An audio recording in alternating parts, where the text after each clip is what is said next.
창세기 40장 4절부터 23절인데요. 오늘 같이 나눌 말씀은 창세기 40장 4절부터 23절인데 너무 길어서 제가 4절부터 13절까지만 읽도록 하겠습니다. 마지막 절은 다 같이 읽도록 하겠습니다. 제가 전체를 봉독하도록 하겠습니다. 창세기 40장 4절부터 23절이지만 13절까지 읽고 13절은 같이 읽도록 하겠습니다. 친위 대장이 요셉에게 그들을 수종들게 하매 요셉이 그들을 섬겼더라.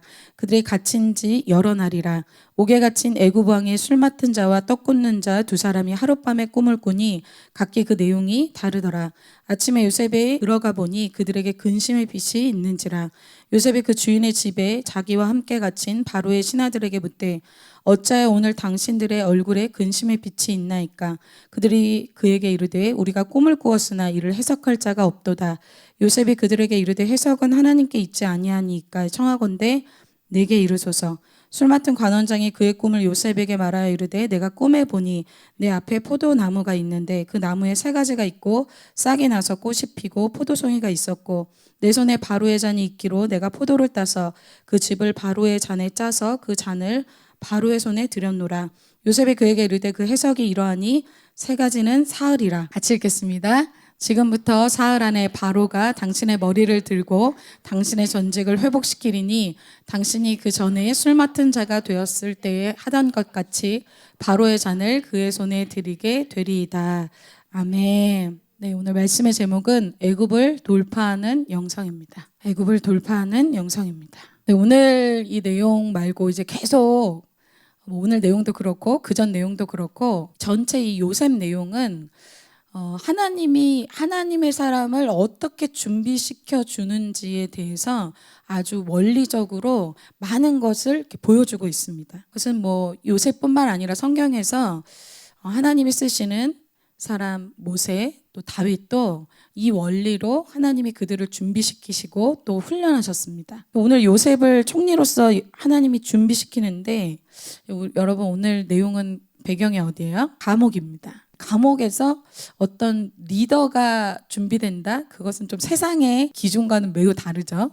노예로 있던 사람이 어떤 리더십을 갖는다? 이것은 참 세상에서는 참 반대되는 개념입니다. 그래서 어떤 놀라운 사람들은 감옥에도 가면 안 되고 죄수로 있으면 안 되고 노예로도 있으면 안 될 것 같은데 세상의 방법과 너무 다르게 하나님이 사람들을 준비시키기 때문에 이 방법이 저희가 하나님의 뜻을 알지 않으면 이것이 참 오해하기가 쉽습니다. 예를 들면 일반적인 생각으로는 여러분 애굽에서 탑 오브 탑이었던 이 모세가 철저한 애굽 사람이었죠. 바로 왕의 그 아들 왕자로서 모든 학식과 모든 스펙과 모든 언변과 모든 것들을 다 갖추고 있을 때는 하나님이 그 사람을 쓰시질 못하십니다. 우리는 그렇게 준비되기를 너무 원하잖아요. 좋은 스펙, 좋은 은사, 좋은 언어 이런 것들을 준비해야겠죠.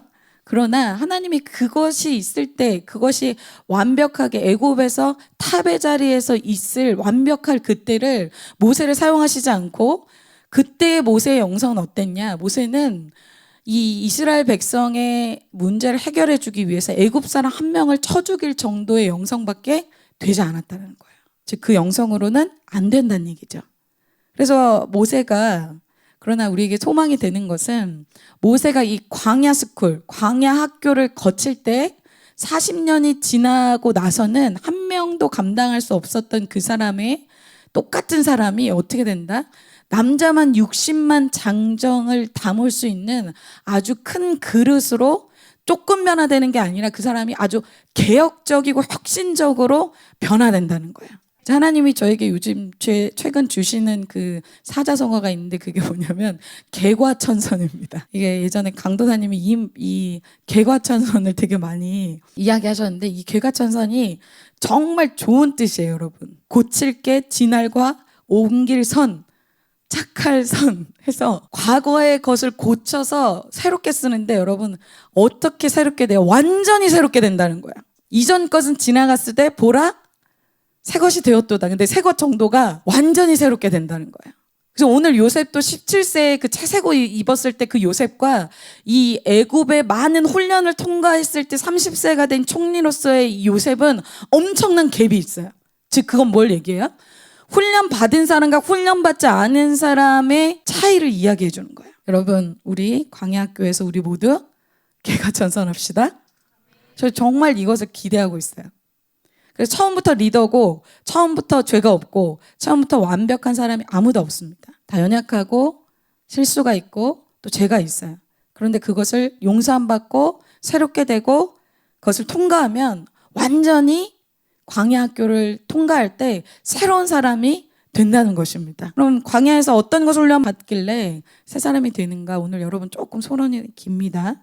저는 원래 서론을 되게 길게 안 하는 스타일인데 어떤 걸 광야학교에서 훈련받길래 도대체 광야학교를 통과하면 이렇게 많이 변화되는가? 세상의 영을 이길 훈련을 받습니다. 여러분, 요셉은 지금 애굽 안에 있죠. 애굽은 세상을 상징합니다. 그래서 이 애굽 안에 어떠한 세력이 있어요? 지난번에 저희가 봤죠? 보디발의 처가 있죠. 세상에는 음란의 세력이 아주 강합니다. 그래서 우리 형제들 군대 가면 세상 사람이 아주 가득하죠. 그곳은 음란의 세력이 아주 강하게 있어요. 그리고 캠퍼스도 마찬가지입니다. 캠퍼스에서도 뭐 그냥 음란이 아니라 동성애도 있고 수많은 음란한 죄악들이 아주 판을 치는 곳이 캠퍼스입니다. 그래서 우리 아직 캠퍼스에 들어가지 않은 친구들은 캠퍼스에서 이제 젠더에 대해서 또 여러 가지 페미니즘에 대해서 이제 실제적으로 접하게 될 때 피부로 그것이 와닿을 거예요. 동성애가 왜 죄야? 왜 혼전순결을 꼭 지켜야 돼? 이런 말들이 너무나 쉽게 여러분의 귀 속에 많이 들릴 거예요. 여러분, 우리가 이 애굽 안에 있는 요셉을 보고 있잖아요. 이 요셉처럼 살면 세상에서 어떻게 얘기 들어요? 너무 그렇게 거룩하고 너무 순수한 방법으로 살면 사람들이 융통성 없다 그래요. 다 그렇게 안 사는데 너 혼자 그렇게 살래? 너무 순수하다 너. 그런 얘기를 많이 들어요. 그렇게 세상 못 산다고 얘기해요.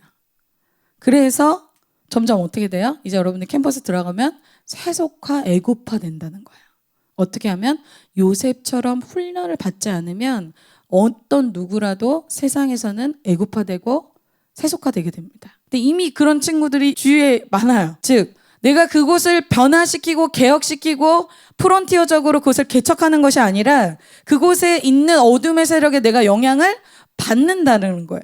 내가 전도를 하는 게 아니라 내가 전도를 당하고 있다는 거예요. 즉 캠퍼스에서 캠퍼스를 변화시키고 캠퍼스 사람들을 돕고 캠퍼스를 개척하는 그것이 아니라 내가 캠퍼스에 있는 영에게 전도를 당해서 내가 세상 사람이 되어진다는 거예요. 얼마 만에? 일주일 만에? 한 달 만에? 두 달 만에? 한 학기 만에? 그런 사람들이 많이 있다는 거예요. 왜? 애굽의 이 세상의 영을 이길 만한 영성이 없어서, 약해서. 그래서 여러분들이 이제 방학 동안에는 막 이렇게 막 충만해요. 근데 이제 개강을 딱 하면 그 사람이 완전 바뀌어. 캠퍼스에 가면 완전 바뀌어. 왜? 거기에 안에 가득하게 있는 애굽의 세력 때문에 그래요. 영향을 주려면 어떻게 돼야 돼요? 내가 강해야 돼요. 영적 전쟁에서 이기려면 강해야지만 되는 원리가 있잖아요. 그래서 캠퍼스 개척을 할 때 캠퍼스를 누가 개척할 수 있어요? 힘센 사람? 지식이 있는 사람? 은사 많은 사람? 그런 사람이 아니에요. 이게 오늘 핵심입니다. 세상 세력을 이길 만한 영성을 가진 사람이 캠퍼스 개척을 할 수 있어요. 개척! 막 소리 지르면서 간다고 개척되는 게 아니에요. 누가 어떤 우리 가정에서 누군가 우리 가정을 변화시키고 싶어요. 그럼 가정 안에 있는, 가정에 예를 들면 물질을 막 사로잡혀 있어요. 그럼 그 물질을 세상에 쓰고 나를 위해서 쓰는 물질을 하나님께 드릴 수 있는 사람이 그 가정의 영적 흐름을 바꿔서 그 가정을 도울 수 있는 거예요. 이건 실제로 여러분 있었던 일이에요. 제가 이제 학생들을 돕고 캠퍼스 개척하면서 있었던 수많은 사례예요. 캠퍼스에서 유독 캠퍼스별로 여러분 이제 캠퍼스 땅밟기를 하셨을 텐데 캠퍼스를 여러 군데 가다 보면요. 캠퍼스마다 분위기가 굉장히 달라요. 그래서 어떤 캠퍼스는 굉장히 자기중심적인 캠퍼스가 있고 어떤 캠퍼스는 굉장히 사람들을 서로 좋아하는데 인간적으로 끈끈한 캠퍼스가 있고 굉장히 캠퍼스마다 느낌과 분위기가 달라요. 그걸 저희가 영적 공기라고 하잖아요. 근데 제가 이제 섬겼던 캠퍼스는 유달리 게으른 캠퍼스. 아이들이 꼭 낮잠을 자야 돼. 그 낮잠을 안 자는 사람이 없어요. 그럼 여러분이 영적으로 생각하면 거기서 캠퍼스 개척을 할 수 있는 리더는 어떤 사람이야겠어요? 게으름의 이 세력으로부터 돌파된 사람이 거기에 잡혀있는 그 영혼들을 도울 수 있겠죠. 아주 그냥 단순한 원리예요. 근데 여러분 이것이 유치해 보이죠? 여러분 유치하지 않습니다. 어떤 캠퍼스에는 자기 영광에 아주 사로잡힌 캠퍼스가 있어요. 스펙업에 완전히 자기 인생을 완전히 뭐 새벽 뭐 아침부터 해가지고 밤을 새면서 자기 은사 개발하고 자기 막 하는 캠퍼스 정말 있어요. 그러니까 제가 섬긴 몇 캠퍼스에서 그러니까 자기 영광을 위해서 밤을 새서 막 자기 몸을 막 부서뜨리는 거예요. 거기서 캠퍼스 개척하려면 어떤 사람이 있어야겠어요? 하나님을 위해서 더 하나님의 영광을 위해서 밤새도록 헌신하는 사람이 거기서 개척할 수 있는 거예요. 그 사람들의 영성보다는 내가 하나님을 섬기고자 하고 드리고자 하는 영성이 더 강력한 사람이 그 캠퍼스에서 개척을 할 수가 있습니다. 그래서 강한 이 약한 세상의 흐름을 이길 수 있는 영성이 준비된 한 사람만 있어도 그곳의 가정과 그곳의 캠퍼스와 그곳 어떤 직장이라 할지라도 그곳이 개척이 된다는 거예요. 그래서 지금 요셉이 총리 되기 전에 주님이 무엇을 준비하고 고생시키는 거예요? 아니에요. 영성 준비시키시는 거예요. 그럼 방학 동안 영성이 준비되시기를 축복합니다. 그래서 저희가 이제 다음 주에 영성 준비를 시작할 거예요. 영성이 준비 안 된 사람이 캠퍼스 들어가고 어떤 영성이 준비 안 된 사람이 어떤 위치에 간다. 특별히 오늘 요셉이 영성이 준비 안 됐는데 총리가 됐어요. 여러분 얼마나 가겠어요 그게? 한 달 가겠어요? 한 달 가겠어요? 그거 딱 권력 쟁취하자마자 복수의 시간이 시작되겠죠. 나를 괴롭혔던 그 형들을 죽이고 나에게 무시했던 보디발의 처를 찾아가지고 숙청하고 피해 권력이 되겠죠. 하나님의 비전, 하나님 나라의 확장 이런 건 없습니다. 왜? 영성이 준비 안 됐으니까. 애굽 사람처럼 내가 바로왕처럼 변해서 내가 아주 무서운 사람이 되는 것이죠. 그래서 하나님이 어떤 사람을 어떤 영역에 보내실 때는 반드시 준비를 시키고 보내십니다. 어떤 준비? 영성을 준비시키고 보내세요. 그래서 요셉은 그 훈련에 패스한 사람이었어요. 영성훈련, 광야학교에 패스를 했다는 거예요. 반대로 패스 못한 사람이 있었죠. 누구예요? 요셉의 형? 루벤. 루벤 누구예요? 요셉의 이 형제들은 12명이었잖아요. 장자, 첫째. 첫째는 이 성경에서 굉장히 특별한 의미가 있어요. 이스라엘에게 너는 내 장자야. 하나님이 그렇게 얘기하잖아요. 특별한 특권이 있어요. 특별히 오늘 이 아브람과 그 다음 누구예요? 이삭과 야곱과 원래는 그 계보를 이을 사람이 누구였다는 거야? 르우벤. 첫째니까. 근데 믿음의 계보가 누구에게 오늘 넘겨간 거예요? 보면 요셉 이야기로 넘겨가요. 왜? 르우벤이 이 음란의 문제를 해결하지 못했기 때문이에요. 그건 저의 이야기가 아니라 역대상 5장 1절에 이렇게 이야기하고 있습니다. 이스라엘의 장자 르우벤의 아들들은 이러하니라. 르우벤은 장자라도 그의 아버지의 침상을 더럽혔으므로 장자의 명분이 이스라엘의 아들 요셉의 자손에게로 돌아가서 족보의 장자의 명분대로 기록되지 못하였느니라. 그러니까 아브라함의 계보에 원래 르우벤이 들어가야 되는데 요셉을 통해서 믿음의 계보가 이어진다는 거예요. 계속 하나님은 우리에게 지금 여러분에게 요셉 말씀을 통해서 뭘 얘기하고 있어요? 세상의 영을 이길 만한 거룩한 영, 정직한 영을 이야기하고 있어요. 매주 말씀에 반응하면 어떻게 돼요? 개과천선. 매주 말씀에 여러분들이 이것이 해결되는 사람, 새 사람이 된다는 거예요. 근데 여러분 매주 이렇게 말씀이 들리는데 말씀에 반응하지 않는다? 내가 르우벤이 될지 내가 요셉이 될지는 하나님 아시는 거죠. 그러나 통과하는 사람은 요셉이 될 줄 믿습니다. 한 주 한 주 여러분의 실패가 아니라 승리의 간증이 여러분에게 있게 되시기를 축복합니다. 제가 저를 볼 때도 막 요즘에는 그런 걸 막 기대하고 있어요. 방학 동안 더 준비되고 싶다. 그리고 하나님께서 저희가 영성이 딱 준비가 되면 저희가 기도하면서 영성을 준비할 텐데 준비가 되면 캠퍼스 개척은 하나님이 정말 그냥 하나님이 이루시겠다 이런 마음이 들었어요. 작년에 은혜에서 장세에 쓸만한 그릇이 되기 위해서 은혜에서 찌기를 제하라. 찌꺼기를 제하면 하나님이 그 깨끗한 그릇으로 마음껏 쓰실 수 있는 거야. 그래서 우리가 회개를 위해서 다음 주부터 기도를 할 겁니다. 오늘 이 요셉에게 하나님의 어떤 하나님의 사람이 되도록 훈련하시는데 오늘 이 요셉이 받는 훈련은 겉으로 보기에 어떤 겉사람의 훈련을 받는 게 아니에요. 겉사람이 후패하지만 속사람이 새롭게 되는 속사람의 그 인격을 훈련받아요. 여러분, 속사람이 중요합니다. 왜냐? 요셉은 노예에서부터 계속 지금 밑에 더 낮아질 수 없을 만큼 계속 낮아지게 하세요. 계속 섬기는 인격을 훈련하시는 거예요. 섬김 훈련받지 않고 총리가 되면 아까 얘기했죠? 하나님의 비전은 안 이루어져요. 오늘 이 과목에서 여러분 이 과목 얘기, 해목 얘기 다 알죠? 너무 많이 알죠? 결론적으로 이 과목에서 여러 사람이 있죠? 오늘 과목에 누가 나와요? 요셉? 네, 떡 굽는 장, 술 맡은 간원장 나오죠. 그런데 세상의 이 포지션으로 치면 요셉이 뭐예요? 가장 낮죠. 근데 하나님이 이 과목에서 누구에게 리더십을 주세요?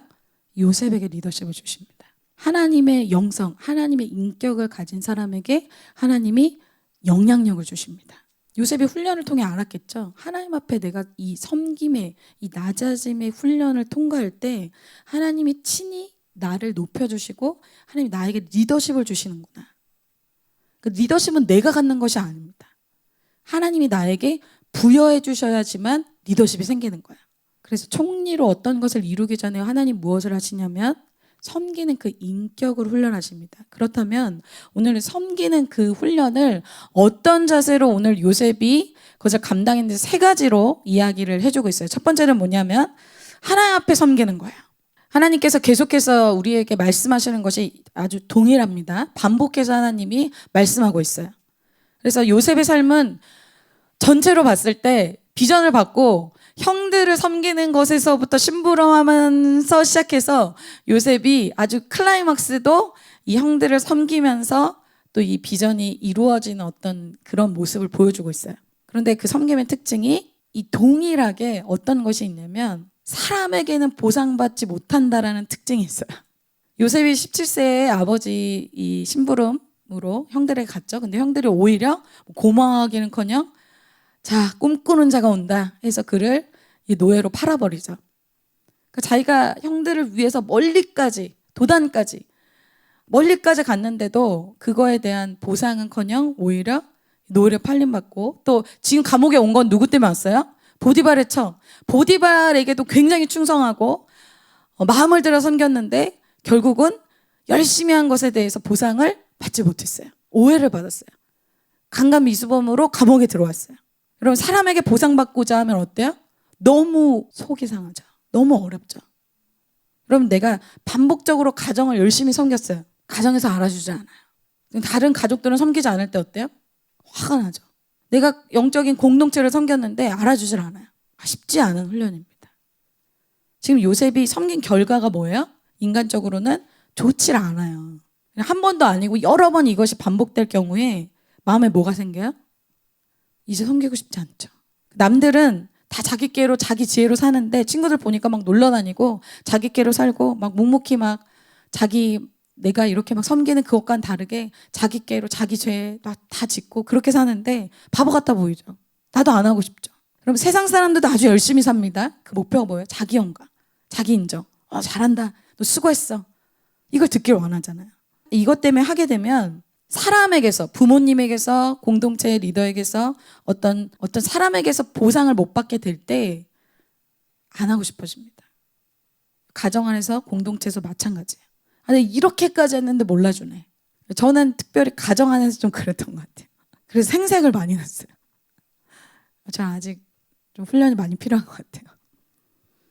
저 인생을 근데 돌아보니까 하나님이 그렇게 제가 어떤 것을 섬기고 또 남들이 몰라줘도 감당할 때마다 하나님이 그것을 정말 신실하게 더 많이 갚아주었거든요.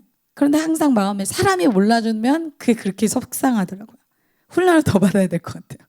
최근에 하나님이 또 기도할 때도 어떤 사건이 있어서 내가 다 알지 않냐 이렇게 마음을 주셨어요. 그래서 가정 안에서 더 섬길 수 있는 어떤 말씀도 주시고 또 다시 도전하게 됐어요. 여러분, 요새 만약 정말 형들에게 나중에 좀 보상받길 원하고 보디발에게 정말 다시 인정받길 원했다면 감옥에서 이렇게 막 힘차게 섬기지 못했을 거예요. 계속 그것을 묵상하고 그것을 계속 생각하면 쓴뿌리 때문에 감옥에서 섬기기는커녕 일상생활이 안 됐을 거예요. 그런데 요셉이 하나님 앞에 섬겼기 때문에 계속 섬길 수 있었던 것입니다. 4절에 이렇게 얘기하고 있죠. 친위대장이 요셉에게 그들을 수종들게 하매 요셉이 그들을 섬겼더라. 그들이 갇힌 지 여러 날이라. 친위대장은 보디발이죠. 요셉에게 그들을 수종들게 하며 요셉이 그들을 섬겼더라. 그들이 갇힌 지 여러 날이었어요. 술 맡은 자와 떡 굽는 자를 섬기게 됐잖아요. 이렇게 요셉이 섬길 때, 이렇게 할 때 사람은 알아주는 사람 아무도 없어요. 요셉은 지금 어떤 상황인지도 몰라요. 근데 하나님이 요셉을 통해서 직접 일하기 시작하십니다. 그것이 5절이에요. 옥에 갇힌 애고방에 술 맡은 자와 떡 굽는 자 두 사람이 하룻밤에 꿈을 꾸니 각기 그 내용이 다르더라. 지금 꿈을 주신 분이 누구예요? 하나님이 그 동일한 날 떡 굽는 자랑 이 술 맡은 자에게 꿈을 주셨다는 거예요. 이 꿈은 요셉밖에 해석을 못하겠죠. 하나님 주셨으니까. 요셉을 높여주기 위해서 주시는 거예요. 형들은 몰라주고 보디말은 몰라줘도 누가 알아주세요? 하나님이 알아주신다는 거예요. 여러분, 이것이 여러분의 인생에 정말 새롭게 들리시길 축복합니다. 근데 세상적으로 보면 요셉 어때? 남 좋은 일만 하는 것 같아요. 계속 요셉의 인생이. 보디발 좋은 일 하는 것 같고 자긴 당하는 인생 같고. 근데 그건 세상적인 눈이죠. 여러분들이 캠퍼스를 섬길 때 내가 남 좋은 일만 하는 것 같다. 세상적인 눈입니다. 이것을 다른 사람을 섬기지만 나중에 하나님이 이걸 누구에게 갚아주세요? 요셉 본인에게 갚아주신다는 거예요. 예수님이 이 땅에 오셔서 누구보다 많은 사람을 섬기셨죠. 우리 자신을 섬겨주셨죠. 그리고 제자들과 수많은 사람들이 섬김을 받았어요. 그런데 그렇게 섬겨준 사람들이 나중에 호산나 하던 사람들이 다 십자가에서 못 박으라고 소리치잖아요. 예수님이 사람들에게 인정받고 보상받길 원했다면 십자가 못 집니다.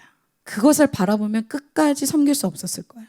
여러분 1대1 할 때도 마찬가지입니다. 그 사람에게 내가 인정받는 목자가 되기 위해서 있으면 안 돼요. 예수님은 이 땅에 어떤 사람들의 어떤 인정이나 영광이나 보상 때문에 있지 않고 하나님이 자신에게 갚아줄 것을 바라보셨습니다. 모세도 이러한 하나님이 주시는 상을 바라봤다고 고백하고 있어요. 히브리서 11장 26절에 이 모세에 대해서 이렇게 얘기하고 있어요. 같이 한번 읽어볼까요? 시작.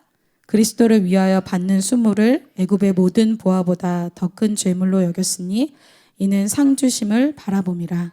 그리스도를 위해서 받는 수모래요. 수모를 겪었다는 거예요. 근데 그것을 견딜 수 있는 이유는 상 주시는 그 주님을 바라봤기 때문에.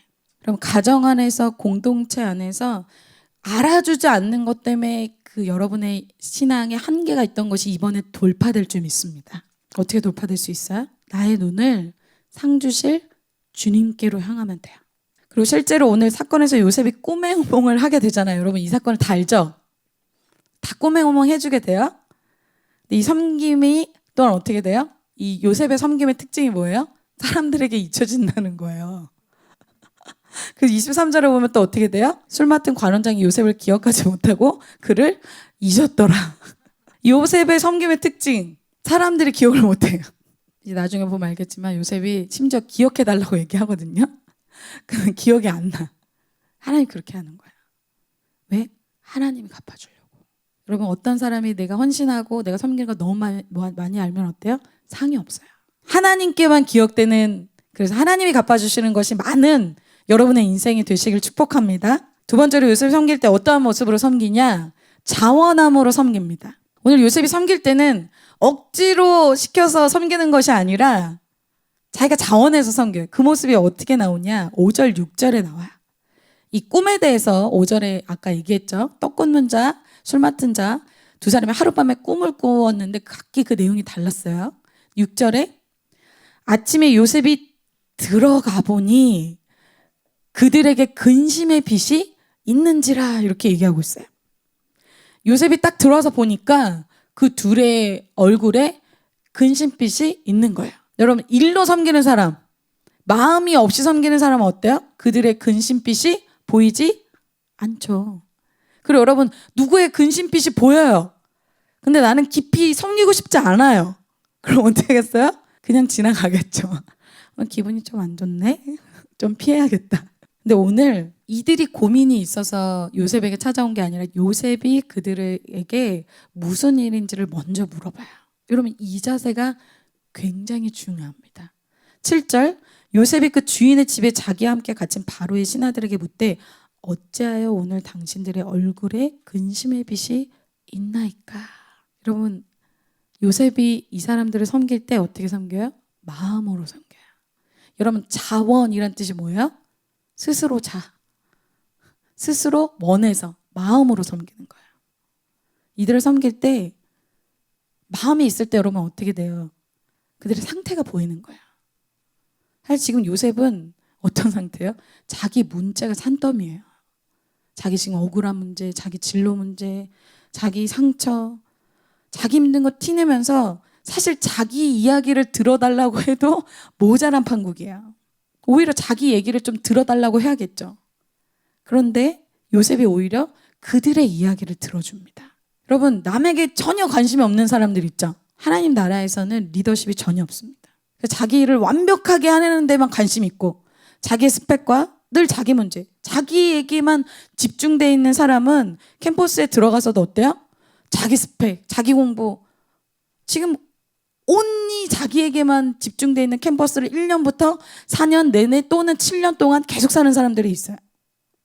그 사람 통해서 전도, 제자 세워지지 않습니다. 전도되지도 않죠. 근데 요셉은 자기 문제가 태산 같은데 다른 사람의 문제를 지금 들어주고 있다는 거예요. 그래서 여러분, 반대로 자기 문제에 많이 매여 있는 사람이 어떤 특징이 있어요? 다른 사람의 말을 잘 경청을 못해요. 이렇게 소그룹에서 말씀 교제 나눌 때도 자기 얘기할 것만 계속 생각하고 있어요.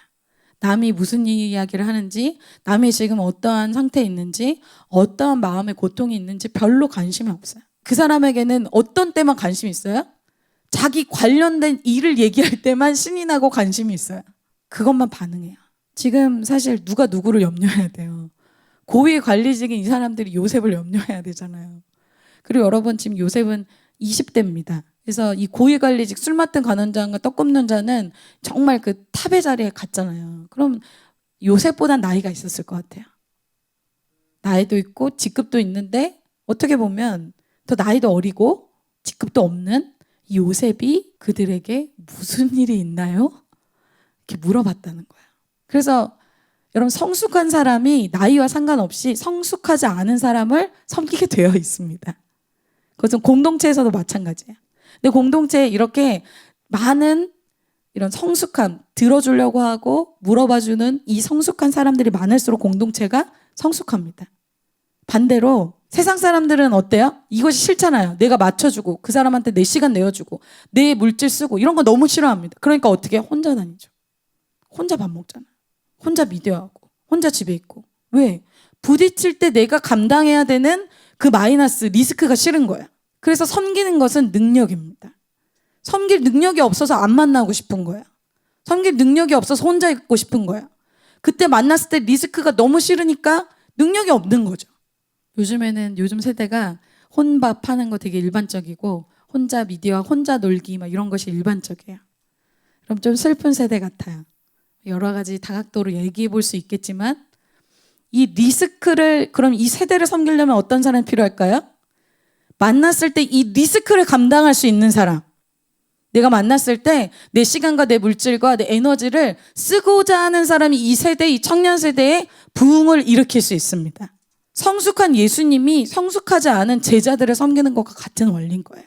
그럼 우리 창세기 요즘에 많이 듣고 있어요. 창세기 때문에 지금 엄청 은혜가 많아요. 창세기 창조반하고 아브라함반 듣고 있는데, 창세기 여러분 딱 왔을 때 의자가 세팅돼 있죠. 여러분, 의자가 알아서 막 혼자 와가지고 세팅돼 있는 거예요. 누군가는 의자를 세팅했기 때문에, 여러분 지금 앉아있는 의자도 누군가는 의자를 세팅했기 때문에 우리는 편안하게 이렇게 예배를 드릴 수 있어요. 우리의 삶에 사실 세어보면 이렇게 받는 것이 많아요. 그런데 받는 것보다 성경에서는 주는 것이 많아야 된다고 말씀하고 있어요. 그것이 복이 있다라고 얘기하고 있습니다. 사도행전 20장 35절 같이 한번 읽어보겠습니다. 시작. 주는 것이 받는 것보다 복이 있다 하심을 기억하여야 할지니라. 아멘. 복 없는 사람은 어떻다는 거야? 계속 받는 사람. 그 사람 얼굴 보세요. 야, 얼굴이 밝지가 않아. 어두워. 왜 이렇게 많이 받는데 왜 어두울까? 그 사람이 더 받아야 돼서 그런 거야? 아니죠. 그 사람은 회복되고 복된 인생 되려면 이제 어떻게 해야 돼요? 줘야 되는 거야. 가정에서 주고, 공동체에서 주고, 나의 목자에게 주고, 주는 삶을 살 때 이 사람이 어떻게 된다? 복되게 된다는 거야. 사도행전 20장 35절 다시 보여주세요. 그래서 여러분 부등호로 생각해요. 주는 것과 받는 것에 부등호로 생각해 보세요. 내가 얼마나 많이 받고 있는지 얼마나 주고 있는지를 생각해 보셔야 돼요. 받는 것보다는 드리고 헌신하는 것이 더 많아야 됩니다. 그래서 영적인 이 원리로 생각해 볼 때 나는 왜 이렇게 많이 받는 것 같은데 난 왜 이렇게 영적으로 이렇게 막 업앤다운 심하지? 왜 그렇겠어요? 드리고 있지 않기 때문에. 늘 드려야 될 때 계산하기 때문에.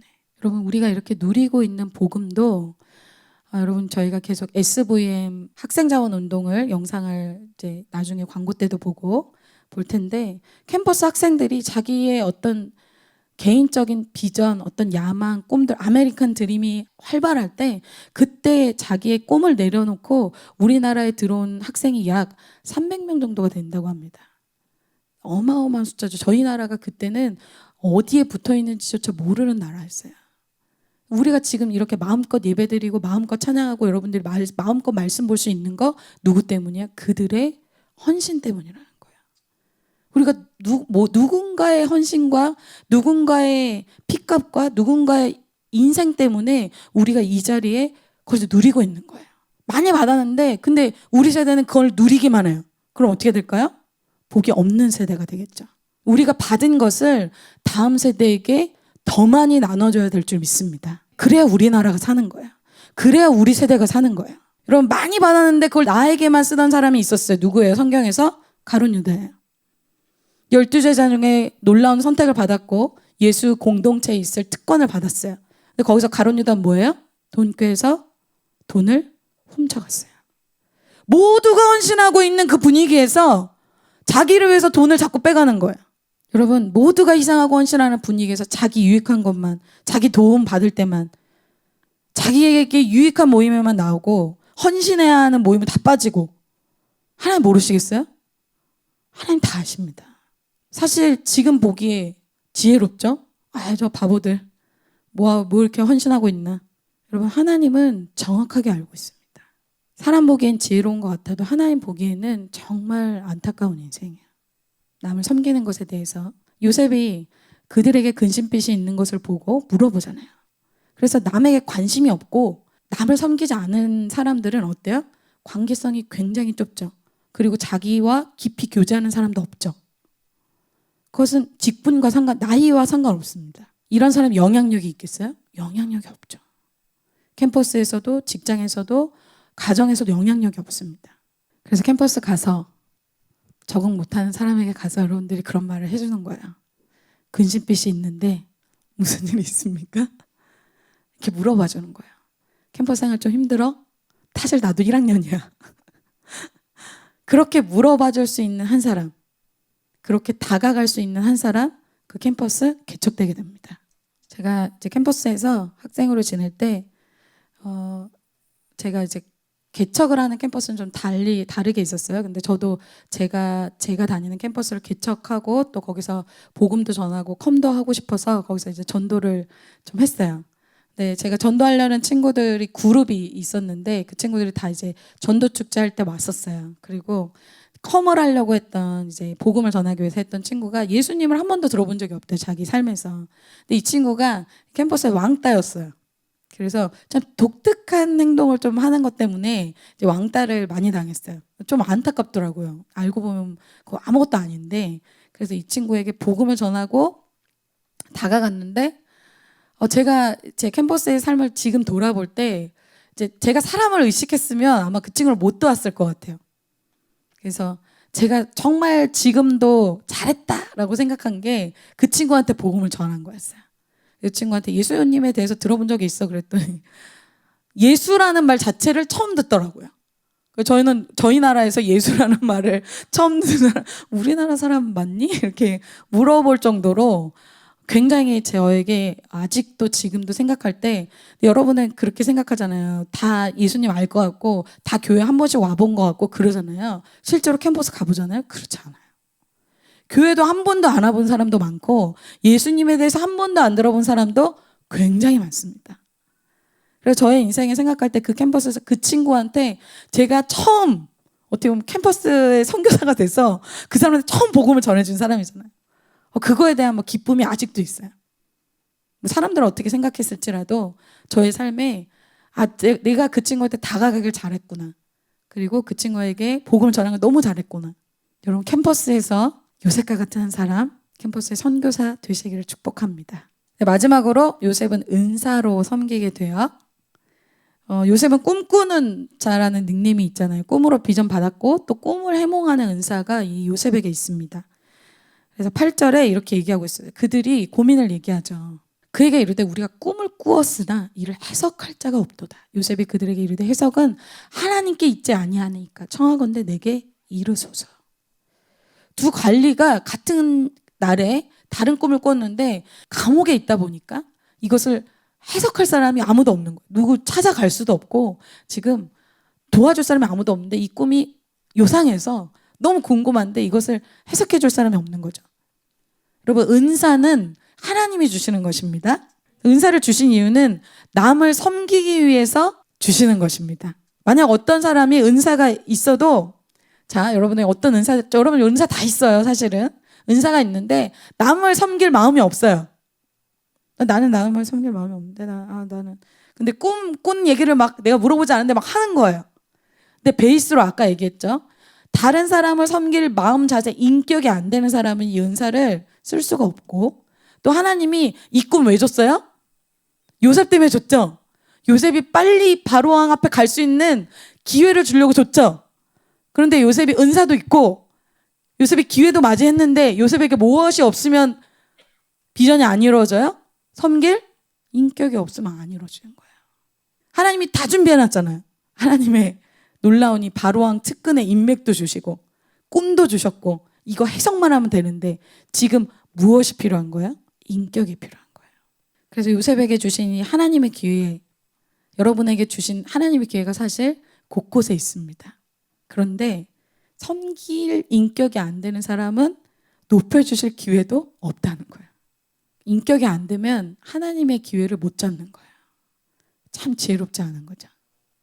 근데 여러분 요셉의 은사는 성경에서 몇 가지 나와요? 딱 한 가지밖에 안 나와요. 요셉이 은사가 많은 것이 아니라 딱 한 가지밖에 안 나옵니다. 그래서 은사는 많이 준 사람도 있고 또 이렇게 딱 한 가지만 준 사람도 있어요. 하나님이 주신 그 상태가 완벽합니다. 은사는 많고 적금의 문제가 아니에요. 어떤 사람은 저 사람 은사 많으면 좋겠다. 그래서 좋겠다. 나 부럽다. 나는 한 개밖에 없는데 저는 10개 있네. 그것이 중요한 게 아니라 비교해서 열등감 갖고 슬퍼하고 그럴 것이 아니라 그 한 가지라도 하나님 앞에 사용하는 것이 중요하다는 것이죠. 그 은사로 하나님이 비전에 가깝도록 하시잖아요. 하나님이 쓰시는 방법입니다. 은사로 다른 사람을 섬길 때 그리고 또한 자세가 중요하다는 거예요. 8절입니다. 다시 보면 요셉이 그들에게 이르되 해석은 하나님께 있지 아니하니까 청하건대 내게 이르소서. 그러니까 해석이 하나님께 있다고 얘기했어요. 자기가 해주겠다고 얘기 안 했어요. 즉 뭐예요?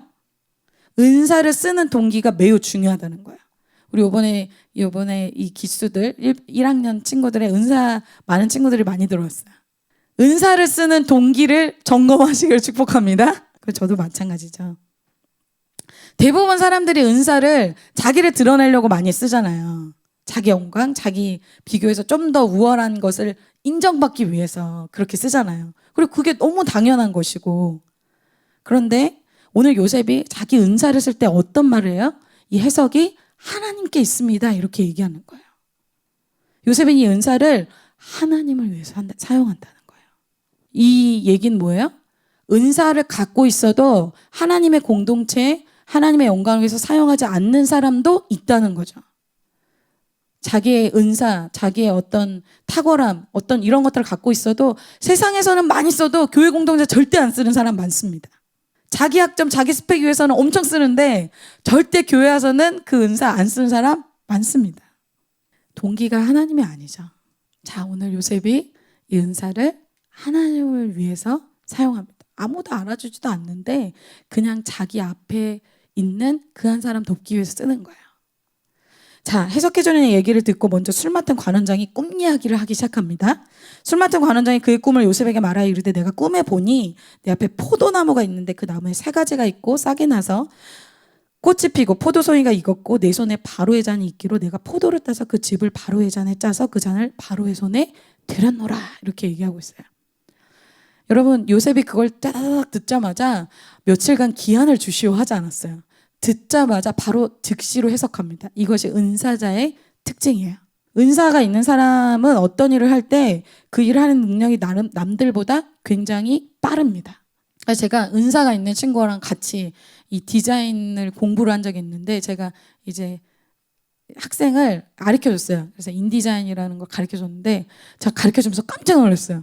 은사가 있으니까 제가 이걸 한 3일 만에 가르칠 거를 그냥 몇 시간 안에 이 사람이 싹 스펀지처럼 싹 흡수를 하더라고요. 그래서 제가 놀랐어요. 은사자가 이렇구나. 은사자는 시간 다른 사람보다 굉장히 빠르게 그것을 할 수 있는 정말 능력이 있더라고요. 제가 요셉이 듣자마자 해석이 됐어요. 좋은 꿈이었던 것 같아요. 12절 13절에 이렇게 얘기합니다. 요셉이 그에게 이르되 그 해석이 이러하니 세 가지는 사흘이라. 지금부터 사흘 안에 바로가 당신의 머리를 들고 당신의 전직을 회복시키리니 당신이 그 전에 술 맡은 자가 되었을 때 하던 것 같이 바로의 잔을 그의 손에 드리게 되리이다. 좋은 꿈이었으니까 굉장히 분위기가 훈훈해졌을 것 같아요. 그 얘기를 듣고 용기를 얻고 떡 굽는 자가 이제 물어보자. 그 얘기 전에 요셉이 그 전에 하지 않았던 자기 얘기를 처음 하는 내용이 이 내용이에요. 14절 15절에 당신이 잘 되시거든. 참 제가 이 내용을 보면서 요셉이 이 말을 처음 하잖아요. 이 고난과 자기 고통에 대해서 처음 얘기하잖아요. 어떤 사람에게. 이것이 하나님이 주신 기회라고 생각했던 것 같아요. 요셉이 다른 사람한테 자기의 마음이 어떤지를 얘기하는 사람이 아니에요. 하나님 앞에 살기 때문에. 근데 이것이 이 사람이 분명히 바로 왕에게 관직이 회복돼서 갈 텐데 그렇다면 이 사람이 나에게 하나님이 붙여준 사람이 아닐까라고 믿었던 것 같아요. 그래서 요셉이 당신이 잘 되시거든 나를 생각해서 내게 은혜를 베풀어서 내 사정을 바로에게 아뢰서 이 집에서 이 보디발의 이 옥에 있는 이곳에서 나를 건져주소서. 나는 히브리 땅에서 끌려온 자요 여기서도 옥에 갇힐 일은 행하지 아니하나이다. 요셉의 이 마음에 기대감이 들었겠죠.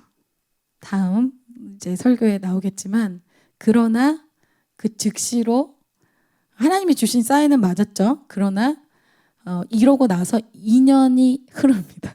인내와 기다림의 훈련이 아직 요셉에게 남아있어요.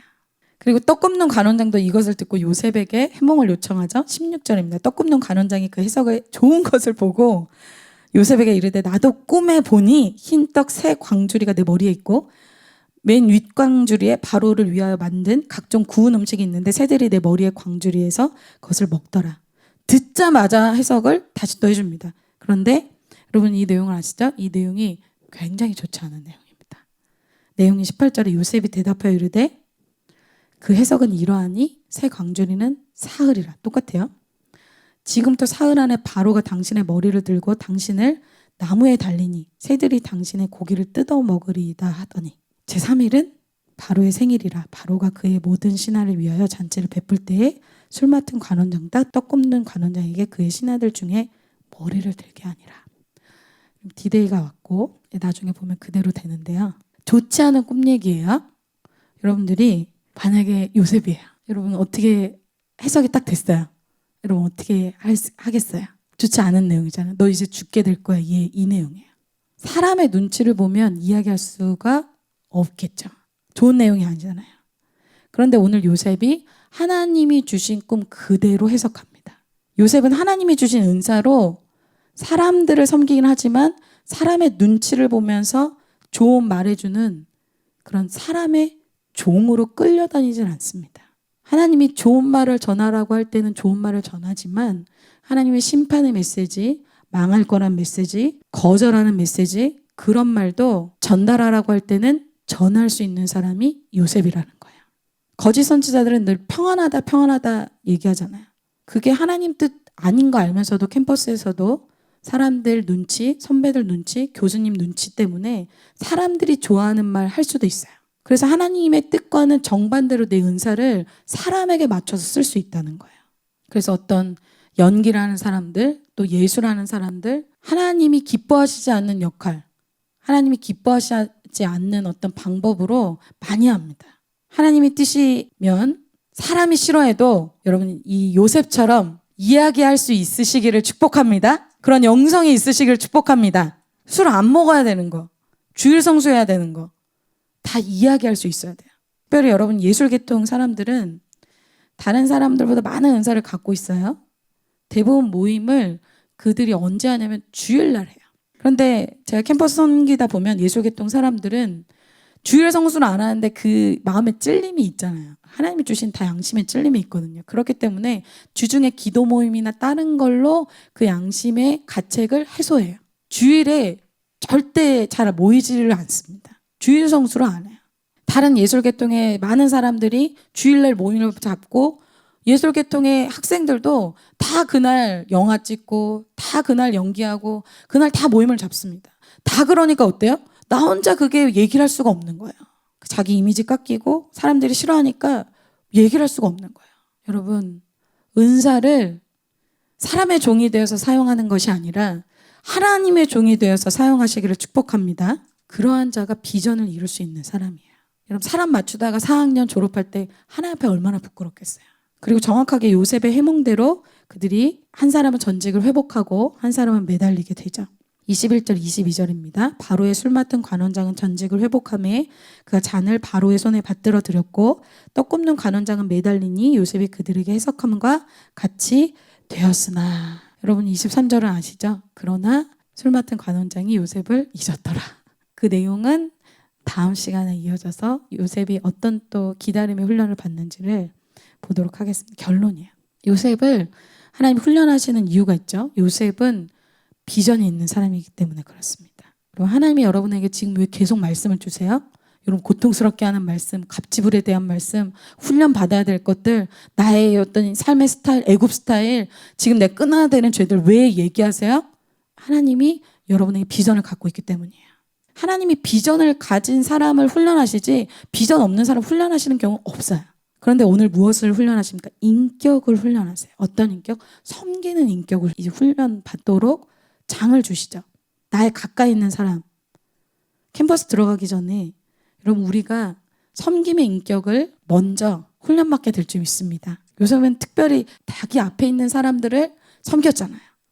자기 앞에 공동체, 자기 안에 있는 셀, 자기의 가정을 먼저 섬길 수 있어야 돼요. 자, 섬김의 세 가지를 오늘 얘기했어요.